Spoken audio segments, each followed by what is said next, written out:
기획회의에서 세계 철학사를 출간하자고 할 때 저에게는 정말 반가운 제안이었습니다. 제가 읽고 싶었거든요. 저는 철학사를 읽을 때마다 다시 한번 철학 공부를 해볼까 하는 이런 충동이 일곤 합니다. 20대에는 슈테리의 세계 철학사, 30대에는 힐스베르거의 서양 철학사, 50대에 이정우 선생의 세계 철학사를 읽은 경험이 있습니다. 그런데 그 철학사들이 왠지 세계 철학사로서는 아쉬움이 없지 않았습니다. 중국 철학조차도 충분히 설명되지 않는 서양 철학 중심의 그들만의 니그라는 느낌 때문이지요. 저는 이번에 저희 출판사에서 출간한 세계 철학사가 바로 그 아쉬움을 채워주기에 적절한 작품이 아닌가 생각합니다. 이제야말로 서양 철학사가 아닌 세계 철학사 논의와 연구가 제대로 이루어지겠구나 하는 생각을 하게 되었지요.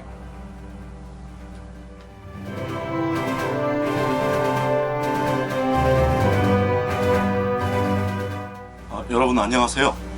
세계 철학사에 옮긴 이신철입니다. 몇 달 전 세계 철학사가 출간된 이후에 이 세계 철학사에 대해 많은 분의 이런저런 평가와 언급이 있었습니다.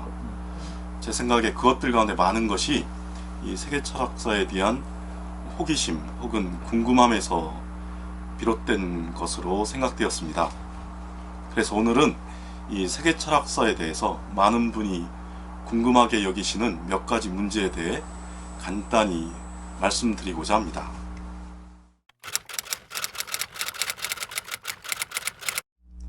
이 세계 철학사는 일본의 찌꾸마 출판사에서 2020년에 출간된 모두 9권으로 이루어진 것을 번역한 것입니다. 일본의 지도적인 철학자 4명이 함께 기획 편집하고 자신의 전문 분야를 가지고 있는 철학자 110여 명이 참여하여 완성한 작품입니다. 이 세계 철학사는 찌꾸마 출판사의 설립 70주년을 기념해서 기획되었다고 하는데, 저로서는 그 기회에 일본의 철학적 역량이 집결하여 철학사를 서술하는 방식으로 그동안의 스스로의 철학적 사유의 성과를 정리하고 현재를 가늠함으로써 미래의 사유의 길을 열고자 한 것으로 이해하고 있습니다. 많은 분께서 이 세계 철학사가 지금까지 우리에게 잘 알려진 다른 철학사들과 어떤 다른 점을 지니는지 물어오십니다. 그것은 무엇보다도 우선 이 세계 철학사가 그 제목에 걸맞게 그야말로 세계 철학사라는 점입니다. 우리가 잘 알고 있는 그간의 철학사가 서양 철학사였던 데 반해서 이 세계 철학사는 이른바 철학이 세계화해서 세계 곳곳에서 철학이라는 이름 아래 사유하기 시작하고 각 지역의 사유 전통을 철학의 눈으로 다시 발견하는 과정의 성과를 그 세계의 관점에서 제시하고 있습니다.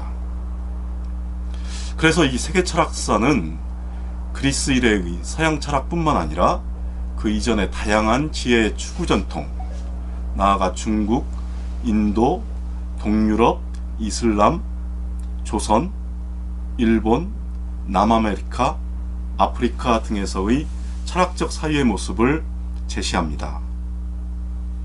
물론 이 세계 철학사는 각 지역의 사유를 서로 분리된 것으로서가 아니라 시대별로 일정한 주제 밑에 살펴나감으로써 그것들이 어떻게 상호 연관되어 있는지도 제시하고 있습니다. 또 하나 말씀드릴 수 있는 이 세계 철학사의 특징은 그것이 신화, 종교, 예술, 과학, 정치, 경제 등을 배경으로 철학적 사유가 세계란 무엇인가, 인간이란 누구인가에 대한 대답, 즉 인간의 세계 이해와 자기 자신에 대한 이해로 펼쳐진다는 것을 보여준다는 점입니다. 그것은 지혜에서 알매 사랑으로라는 부제를 지니는 세계철학사 제1권의 많은 장이 세계와 혼이라는 제목을 가지고 있는 데서 분명하게 확인할 수 있는데요. 이 점은 제8권의 지구와 시대의 알미나 별권의 미래를 열다라는 부제로도 계속해서 이어지고 있습니다.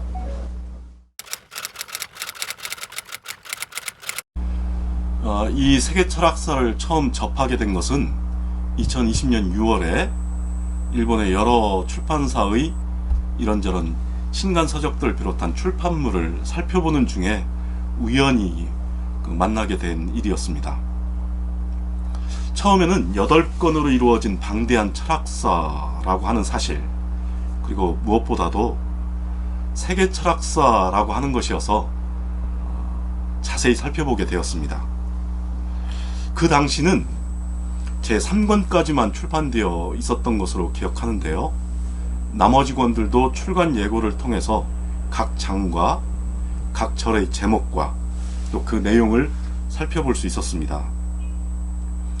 그것들도 이후 한 달에 한 권씩 계속 출판되어서 그 해에 마무리된다는 점도 확인할 수 있었습니다. 저는 철학 연구자이자 또 다른 한편으로는 철학 교육자로서 평소 철학 공부는 철학사 공부를 통해 이루어져야 한다고 생각하고 있고, 그래서 제가 출간한 많은 작품이 철학사와 관련된 것이라는 점도 여러분이 확인하실 수 있을 것입니다. 물론 철학 연구가 철학사에만 한정되어 이루어지는 것을 어떤 분들은 변태적이라고 지적하는데요. 그런 목소리가 일정한 타당성을 지닌다는 점도 잘 알고 있습니다. 하지만 저로서는 철학사를 방기하는 철학 연구도 역시 병적이기는 마찬가지라고 생각합니다. 과학사나 예술사와는 다른 철학사의 특징에 대한 해명이 철학의 자기 이해의 관건이 되는 근본적인 문제라고 생각합니다만, 그 문제를 어떻게 해명할 것인가 라고 하는 문제가 어찌되었든 저로서는 잘 알려진 역사는 과거와 현재의 끊임없는 대화라고 하는 잘 알려진 경구가 철학사의 경우에 가장 잘 들어맞는다고 생각하고 있습니다. 그래서 최신의 철학사 연구 성과인 이 세계 철학사를 철학 독자들에게 제공하는 것이야말로 제가 해야 하고 또 할 수 있는 제1, 제 사명이라는 생각이 들었습니다. 그래서 비출판사의 조기조 대표에게 번역 출판을 제안하고 이렇게 출간하는 그 작업이 진행되게 되었습니다. 네.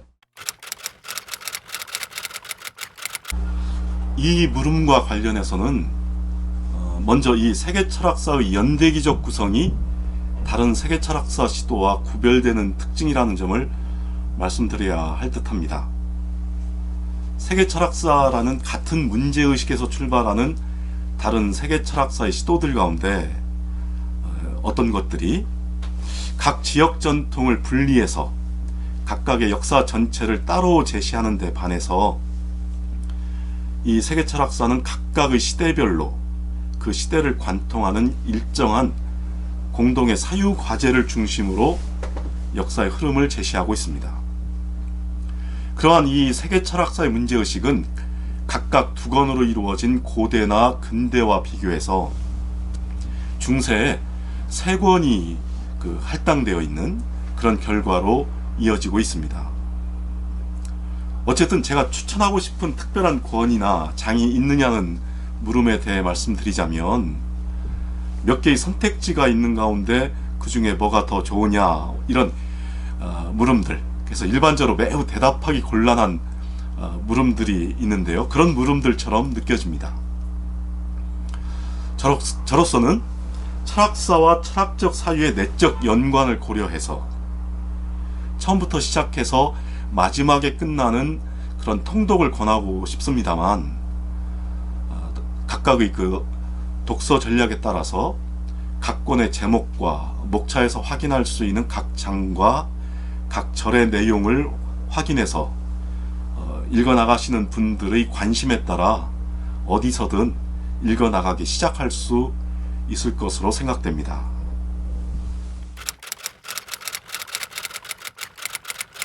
이 세계 철학사의 전체를 관통하는 일정한 방향성을 물으셨는데요. 이와 관련해서는 우선 제1권의 서장, 세계 철학사를 위하여 라고 하는 장과 제8권의 종장, 세계 철학사의 전망이라고 하는 장, 그리고 제9권의 즉 별권의 제1부, 제2장의 변경에서 본 세계 철학, 그리고 각 권에 붙은 책임 편집자의 머릿말과 후기들을 언급하고 싶습니다. 그 글들에 따르면 세계 철학사란 종래의 서양을 중심으로 철학을 바라보는 견해로부터 철학사를 해방하고 철학을 새롭고도 폭넓은 세계의 시야에서 인류의 지적 영위로서 재구축하는 세계 철학 기획의 한 부분입니다. 그렇다면 여기서 말하는 세계 철학이란 무엇일까요? 그것은 다양한 가치관과 다양한 전통이 교차하는 가운데 서로 다른 것들이 하나를 이루면서 복잡한 양상을 드러내는 현대의 이 새로운 시대, 그리고 더 나아가서 기후위기라든지 팬데믹 혹은 AI를 비롯한 그 인간이 부닥치는 많은 문제가 우리가 이전에 알지 못했던 새로운 차원의 발상을 요구하는 그러한 이 시대에 새로운 시야에서 새롭게 인류의 역사를 바라보면서 우리 자신의 세계 이해와 인간에 대한 이해를 시도하고 그에 따라 우리의 삶을 재형성하고자 하는 철학입니다. 그러한 세계 철학의 관점에서 그리스와 로마로부터 현대 유럽과 북아메리카에 이르는 서양의 전통만이 아니라 또한 인도와 중국과 이슬람과 같은 유력한 사유 전통들, 그리고 거기서 더 나아가 조선, 일본, 동유럽, 라틴 아메리카, 아프리카 등에서 그동안 길러져 온 세계에 대한 서로 다른 견해나 사물을 바라보는 사고방식, 그리고 우리가 삶을 살아가는 방법에 관한 사유를 확인하고자 하는 것, 이것이 이 세계 철학사의 기본적인 방향성이라고 할 수 있을 듯 합니다. 그렇습니다. 어쩌면 이 책의 가장 눈에 띄는 점으로 가장 먼저 말해야 할 것이 바로 이 책의 대중성이라고 할 수 있을 듯 합니다. 물론 각 장에 붙어있는 좀 더 자세히 알고 위한 참고문헌이라는 각각의 그 부분들에서 확인할 수 있듯이 이 시리즈에 참여하고 있는 각각의 저자들은 논의되고 있는 주제들의 전문가이고 그와 동시에 두꺼운 전문적인 연구서의 저자들이기도 합니다. 그런데 그것을 철학에 관심을 지닌 일반 독자들이 쉽게 읽을 수 있도록 고심하여 이 저자들이 서술하고 있는 것으로 보입니다. 이 세계 철학사가 출간된 이후 그것을 살펴본 어떤 독자가 대단히 비판적인 안목으로 이 세계 철학사의 글들이 에세이 수준에 그친다고 혹평하는 것을 본 적이 있습니다. 하지만 그것은 거꾸로 이 책이 다양하고 난해한 주제를 얼마나 쉽게 대중적으로 제공하고 있는지를 보여주는 그런 지적이라고도 생각될 수도 있는 듯합니다. 한마디 덧붙이자면 저는 페이스북에서 한 프랑스 철학 전문가가 이 세계 철학사의 제7권, 제8장 스피리추얼리즘의 변천을 읽고서 프랑스의 그 많은 철학 저작들에서도 이 주제, 이 문제에 대한 이 정도로 깔끔한 정리는 본 적이 없다고 이야기하는 것을 본 적도 있습니다.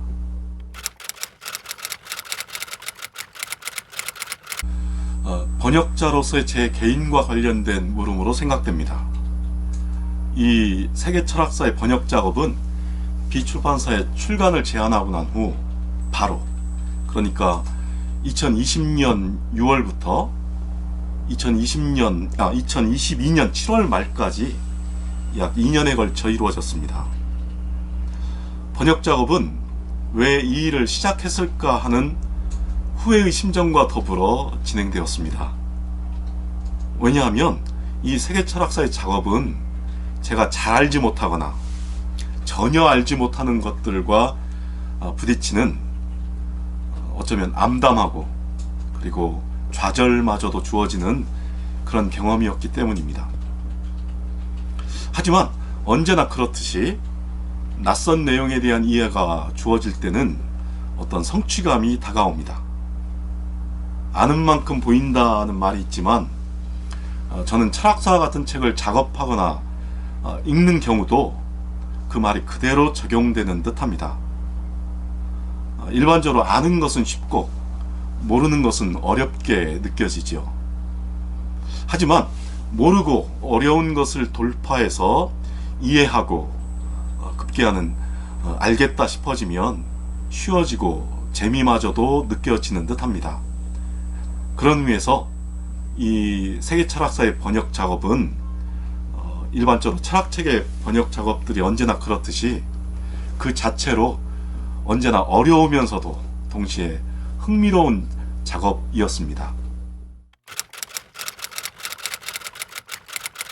저는 세계철학사의 그 작업들을 마무리하면서 그 옴기니 후기에서 세계철학사를 읽어나가는 과정이 꽃들이 가득 피어난 정원의 산책이 될 수 있었으면 하는 바람을 말씀드린 바 있습니다. 물론 그에 대해 그 과정이 정원의 산책이나 둘레길을 돌아보는 여유로운 걷기가 아닌 험산줄령을 오르내리는 그런 고통스러운 과정이지 않겠느냐 하는 어느 분의 그 응답도 소개한 바 있습니다. 그런데 조금 더 일반적으로 말씀드리자면 제 느낌엔 철학사에 대한 관심, 철학사를 독해 나가는 즐거움에 대한 욕구가 일반적으로 거의 사라진 듯하다는 것이 제가 느끼는 솔직한 심정입니다. 요컨대 길을 걸어 나가고자 하는 것이 그 자체로 사라진 듯 하다는 그런 말씀입니다. 하지만 길도자라든지요, 방법, 메소드, 즉 메타호도스라고 하는 그 히라버가 암시하고 있듯이 그 철학적 사유의 최초 표상 그리고 가장 일반적인 이미지는 길을 걸어가는 그런 것으로 생각됩니다. 그렇다면 이 세계철학사를 독자 여러분께서 자기 앞에 펼치고자 하는 것은 길을 걸어 나가고자 하는 커다란 용기를 필요로 할 것입니다. 니체는 언젠가 진정으로 위대한 모든 생각은 걷는 동안 떠오른다 라고 말한 적이 있습니다. 그런 의미에서 저로서는 이제 이 세계철학사를 손에 쥐고 함께 사유의 길을 걷고자 하는 욕구가 많은 분들에게 일어나기를 희망합니다. 물론 그 욕구에 대한 응답은 우리 모두에게 위대한 생각이 주어지는 것, 바로 그것임이 틀림없을 것으로 생각합니다.